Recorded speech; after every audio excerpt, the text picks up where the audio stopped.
Hi hello friends, welcome to Deepamma talks.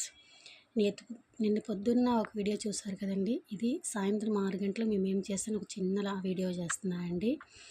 మా వారికి చాలా రోజులుగా ఒక చిన్న కోరిక ఉండేది. ఒక చిన్న కోరిక అంటే మా ఒక అబ్బాయి చనిపోయాడండి, నా ఫస్ట్ బాబు. వాడు టాటూ వేసుకోవాలని చాలా రోజులుగా మా ఇంటి ఆయనకి ఆశగా ఉండేది. ఇప్పుడు టాటూ షాప్కి వెళ్ళి ఆ ఫోటో చూపించి ఎంత అమౌంట్, ఎంత ఎలాగేయాలి, ఏ సైజులో వేయించాలనేసి కొంచెం అడుగుదామనేసి వెళ్ళామండి. అక్కడ వాళ్ళు ఆ సైజ్ చూపించి అన్నీ చేసి అమౌంట్ అంతా చెప్పారు. బట్ అది జరగలేదులేండి. కొంచెం దానివల్ల ఇంటికి వచ్చి మా పాప చాలా రోజులుగా స్నాక్స్ అడుగుతుందండి. మా పాపకి ఎప్పుడు హెల్తీ స్నాక్స్ ఇస్తాను నేను. తనకి సున్నుండ చాలా ఇష్టం అండి. దానివల్ల సున్నుండలు ప్రిపేర్ చేస్తున్నాను. సున్నుండలు మొదలు మినపప్పు గ్లాస్ తెచ్చుకొని బాగా దాన్ని వేపాలండి. గోల్డెన్ బ్రౌన్ వచ్చేంత వేపాలి. దాన్ని వేపిన తర్వాత కొంచెం అది బాగా అంటే అక్కడే పొయ్యి దగ్గరే ఉండి చక్కగా వేపుకోవాలి. దాన్ని వేపుకున్న తర్వాత అది గోల్డెన్ బ్రౌన్ కలర్ రావాలండి. తర్వాత అది మిక్సీలో వేసుకున్న తర్వాత చాలామంది నైస్గా పౌడర్ చేసుకుంటారండి. నైస్గా పౌడర్ చేస్తే పాపకు అంతగా నచ్చదు. దానివల్ల అంటే కొంచెం నేను చూపిస్తానులేండి. మిక్సీ వేసిన తర్వాత కొంచెం కోర్సుగా చేసుకోవాలి. దాన్ని కొంచెం పలుకుగా తెలిసినట్టు చేసుకోవాలా. అప్పుడు తినడానికి కూడా బాగుంటుంది. చూస్తుంటారు కదా, గోల్డెన్ బ్రౌన్గా ఉన్నాయి చూడండి, అలా రావాలి మినపప్పు. అలాగ వస్తే సున్నుండల టేస్ట్ చాలా హ్యాండ్సమ్గా ఉంటుందండి. తర్వాత మిక్సీ వేసిన తర్వాత చూపిస్తాను చూడండి. కొంచెం మెత్త కాకుండా కొంచెం తర్వాత బెల్లం వేసుకోవాలండి.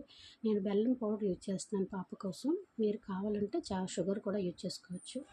బెల్లం మీరెంత స్వీట్ తినగలరో అంత. నేను ఒక గ్లాసుకి ముక్కాలు గ్లాస్ వేసానండి. 3 వంతులు వేసాను బెల్లం. అది కరెక్ట్గా స్వీట్ సరిపోయిందండి. వేసిన తర్వాత ఒక ప్లేట్లో ట్రాన్స్ఫర్ చేసుకొని మంచి నెయ్యి యూజ్ చేయండి. నేనైతే గీ నెయ్యి యూజ్ చేశానండి. నెక్స్ట్ నేను ఇంట్లో చాలా సంవత్సరాలు చేస్తూ ఉన్నాను గీ. ఇంకోసారి చూపిస్తానులేండి గీ ఎలా చేయాలని. కొంచెం చూసారు కదా, కొంచెం ఆ పాలు కనిపించాలి. ఆ పిండిలా కలిపించిన తర్వాత అందులో నెయ్యి కొంచెం తిక్కుగా ఉంటే కొంచెం కరిగించేసుకుని, మా ఇంట్లో నెయ్యి ఎప్పుడు బయట ఉంచుతుంది కాబట్టి కొంచెం పర్వాలేదు.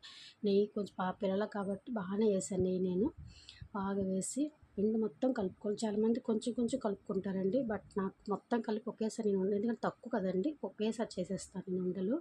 దానివల్ల పిండి బాగా రఫ్ చేస్తూ నెయ్యి అంతా పిండికి పట్టించాలండి.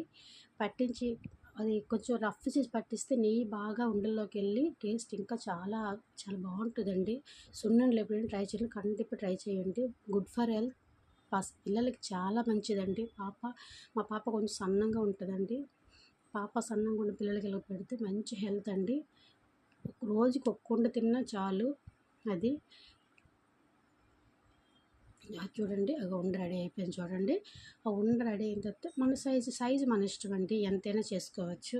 చిన్నది పెద్దది. చిన్నవి అయితే పిల్లలు తినడానికి కొంచెం పట్టుకొని తినడానికి బాగుంటాయి. మా పిల్లలు ఎన్నున్నా గాలి చేసేస్తారులేండి. దీపు చాలా ఇష్టం. ఓకే ఫ్రెండ్స్, నచ్చితే సబ్స్క్రైబ్ చేయండి, లైక్ చేయండి. Thank you friends, bye.